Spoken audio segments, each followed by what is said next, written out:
राधे राधे। राधे राधे महाराज जी, आपके चरणों में कोटि कोटि प्रणाम। महाराज जी, हम सब ने सुना है कि इस जन्म में जो हमें दुख मिलते हैं वह पिछले जन्म का कोई पाप होगा जो नष्ट हो रहा है, पर वो पुराने जन्म का पाप हमें इस जन्म में क्यों मिलता है या भोगना पड़ता है? तुम ही तो हो करने वाले तो तुम ही हो। पीछे साल अगर जो अच्छा काम हुआ तो इस साल इनाम उसका मिलेगा, तो तुम्ही को तो मिलेगा। पीछे कत्ल किया, मुकदमा, तुरंत दंड तो नहीं मिलता कहीं भी। भारत में ही देखो, इसी मृत्यु लोक में देखो, 20-20 साल मुकदमा लड़ते हैं, इसके बाद सजा होती नहीं होती। तो भागवतिक बहुत बड़ा शासन काल है भगवान का।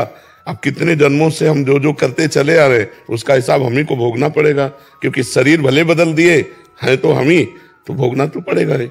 अगर और कोई दूसरा करने वाला होता तो आपको ना भोगना पड़ता, आप ही करने वाले हो। मान लो पिछले जन्म में पुरुष रहे, इस जन्म में स्त्री रहे, उसके पहले क्या क्या रहे, तो जो जो हमसे कर्म होते हैं वो हम ही को भोगने पड़ते हैं, इसमें कोई संशय नहीं है। देखो, भगवान ने स्वयं इस बात को अपने जीवन में करके दिखाया। रामावतार में छुप करके बाली को मारा, तो वही व्याध बन करके श्री कृष्णावतार में अंतिम समय भगवान के चरणों में मारा। तो भगवान ने लीला करके दिखाया कि जो कुछ कर्म किया जाता है उसका फल भोगना ही पड़ता है।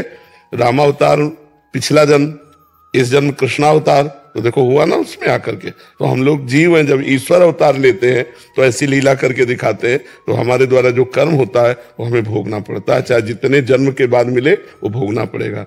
जैसे भीष्म पितामह जब बाण सैया पे पड़े थे तो भगवान से कहा हमें बहुत कष्ट है, बहुत पीड़ा है, एक कांटा लगे तो कितना कष्ट होता है, फिर बाणों की सैया में। हम 100 जन्म तक देखते हैं कोई पाप नहीं हुआ ऐसा, तो भगवान ने कहा और आगे देखो।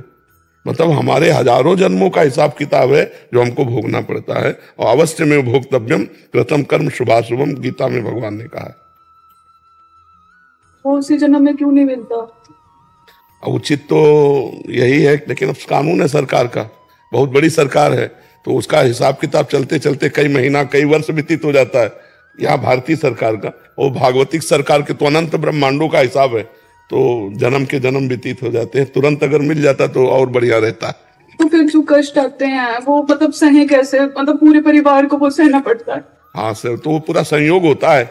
जैसे किसी बकरे को जिंदा भूनकर खाने में 10 लोग बैठे थे, अब वही बकरा तुम्हारा लड़का बनेगा आके अकेला, और कोई बनेगा माँ बाप, कोई बनेगा बहन, कोई बनेगा परिवार, कोई बनेगा रिश्तेदार, कोई नातेदार, और ऐसा कर्म करेगा सबके डंडे चलेंगे, सबको जलना पड़ेगा, सबको रोना पड़ेगा। नाम जब भी करते फिर भी वो चीज सहन नहीं होती है। नहीं, अभी उस कोटि का नाम जप नहीं करते, नहीं ऐसी कोई बात ही नहीं है जो सहन ना की जा सके नाम जप के द्वारा। बहुत कष्ट होता है। हाँ, अब भोगना तो पड़ेगा ही, अवश्य में भोक्तव्यम। अब कष्ट तो देखो, तुम कितना भजन करते हो हमें पता नहीं, लेकिन हम कितना भजन करते हैं इतना हमें तो पता है ना। हमारी दोनों किडनी फेल है, तो भोगना तो पड़ेगा, पर हम रो के नहीं भोग रहे, हम हंस के भोग रहे हैं, क्योंकि हमारे द्वारा किया हुआ कोई कर्म है, उसका फल आया है। भगवान का भजन करते हुए मुस्कुरा के भोग रहे हैं। अब तुम कमजोर हो तो रो के भोग रहे हो। कमजोर मत बनो, बलवान बनो, नाम जप करो, प्रसन्न रहो, अब अच्छे आचरण करो। अब बुरे आचरण न बने तो पीछे की खेती है हम खा लेते हैं, आगे की खेती हमारी बहुत बढ़िया रहेगी। देखो कैसे कैसे लोग पापाचरण करते हैं। लगता है कि भगवान बहुत हमें दंड दे, एक गर्भस्थ शिशु की हत्या करा देना।